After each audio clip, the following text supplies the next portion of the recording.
இன்று தமிழக சட்டமன்ற தேர்தலையொட்டி யானை ஆட்சிக்கு என்ன ஆக போகுது? ஒரு விஷயமும் இங்கே மாற போது இல்லை. நான் போடுற ஒரு ஓட்டுலேயே அந்த நாட்டோட தலையெழுத்தே மாறிட போது. இதுக்கு ஏன் நம்ம போய் ஓட்டு போடணும்? தேவையில்லாமல் ஒரு நாள் அழைச்சது தான் மிச்சம்.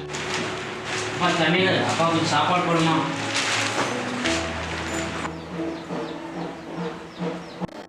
அப்பா என் கையில் சாப்பாடு இருக்குது, நான் தெய்வமே அவங்களுக்கு கண்டிப்பாக கொடுத்து தான் ஆகணும். நான் கொடுக்குற சாப்பாடை அவங்க வீட்டில் சாப்பிட்ருவாங்களா இல்லையான்னு தெரியாது, ஆனால் அவங்களுக்கு தேவையான அளவுக்கு கண்டிப்பாக சாப்பிடுவாங்க.